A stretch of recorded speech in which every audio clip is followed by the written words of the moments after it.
What's up, everybody? Back for another beer review, and today I am reviewing a beer from Oddside Ales, and they are out of Grand Haven, Michigan, and this is their Foster the Banana.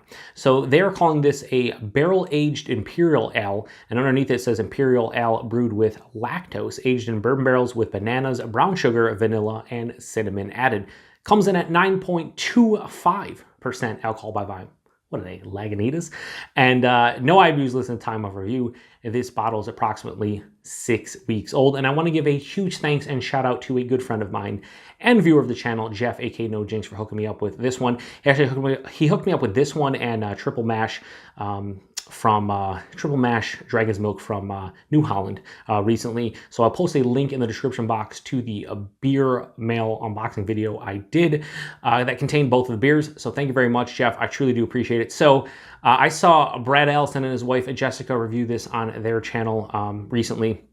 And they were really digging it, especially Brad. Brad really loved this one. He was like, if you don't like bananas, you probably won't like this one. Considering they're probably going for bananas Foster to the dessert in a beer form, I would say that is a safe bet. If you don't like bananas, do not pick this one up. And then recently, like in the last week or so, I saw Jeff actually post on Untapped that he wasn't digging this one. He was not a fan of it. So you have Brad and his wife who really enjoyed it, especially Brad. And then you have Jeff who wasn't a fan. So we will see where my palate lies. I hope I enjoy this one. I do like Bananas Foster. It's a great dessert, and there's a lot of things going on in this one.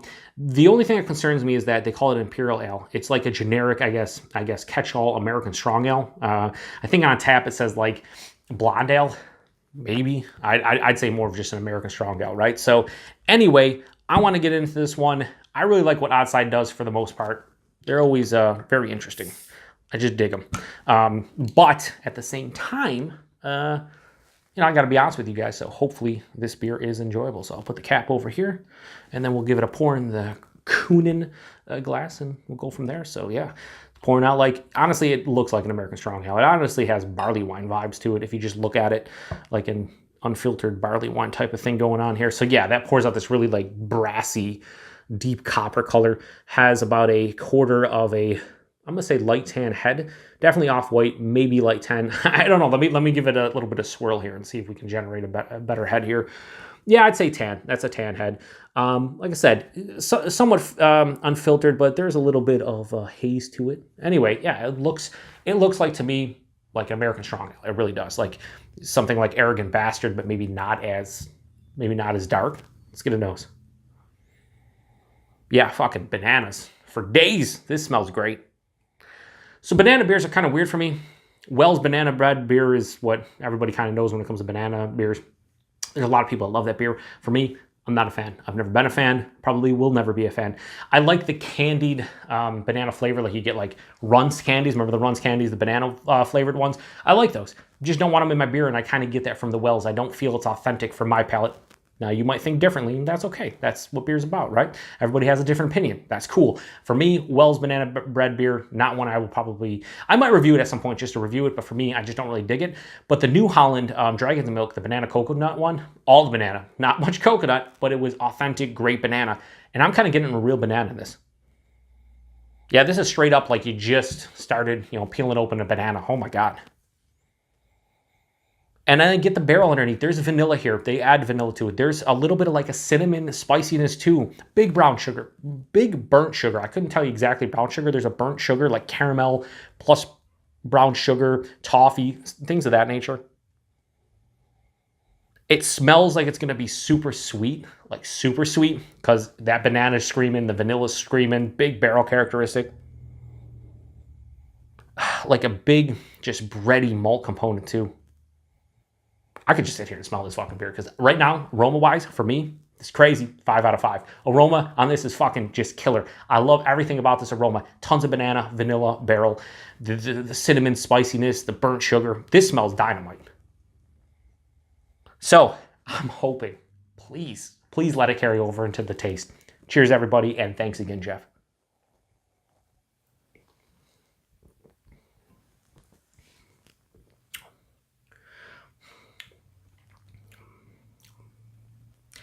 I like it.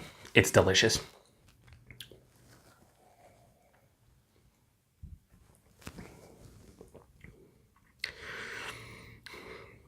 9.25%. They are not hiding the alcohol at all. Now, again, this is only 6 weeks old.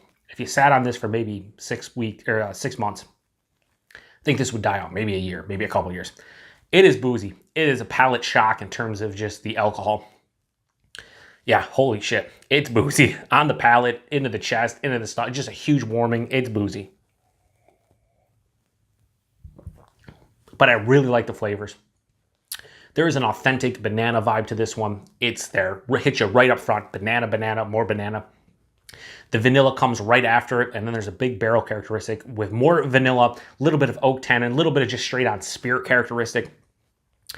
There's also like a, on the finish, like this dry cinnamon component that I'm getting to the beer, which is really nice as well.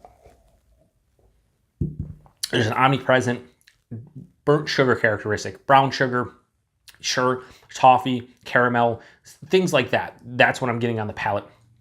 Body on this one for 9.25%.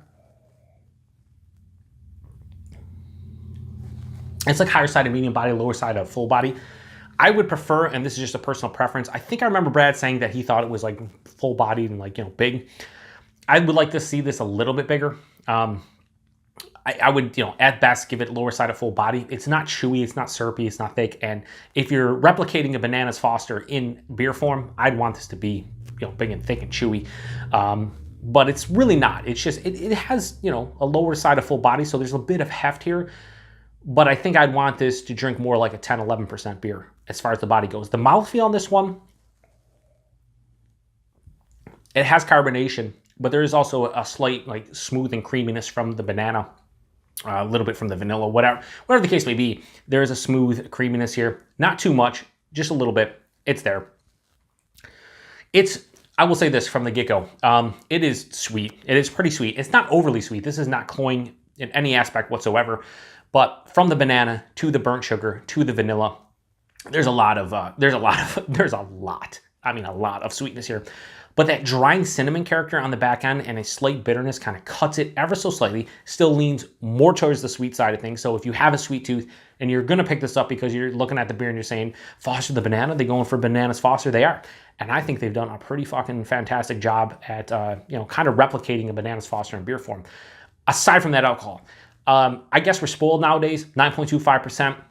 I've had so many beers sub 10% that just don't even drink anywhere close to it. This one drinks like it's honestly bigger than 9.25% from an alcohol standpoint. If I was doing this blind, I'd guess at least 10%. This is boozy for me. It's not super astringent on the palate, but again, the back end, definitely a slight astringent alcohol vibe, but huge warming into the chest. Like I can feel this. It's good though. It's real good. I dig this one. I would say flavor-wise, I would give this Foster the Banana from outside a 4.5 out of 5, but I'm not going to give it a 4.5 out of 5. I'm going to give it a high 4.25 out of 5. I'm going to give this a 4.35 out of 5. Why? Because of that alcohol stringency, and because I feel personally, and again, this is my personal opinion, just like everything else on my channel, that's you come here, I hope to watch my reviews and my opinion on the beer, and my opinion on this beer is that it is a little lacking in body. Lower side of full body is probably appropriate for a 9.25% beer, but hear me out.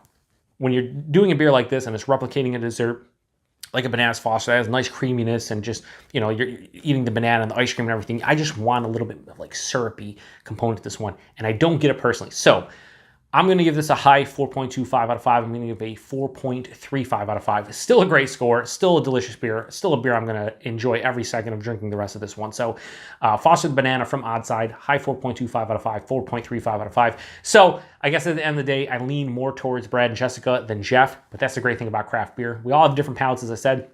Like I said, Jeff really didn't care for this one too much, but I'm so happy that Jeff sent this one to me. I actually was like, hey, if you could pick this up and send it my way, would you do me a favor and grab one for me? He's like, yeah, I got you. And Jeff hooked it up because he's fucking a great dude. Jeff, you're awesome.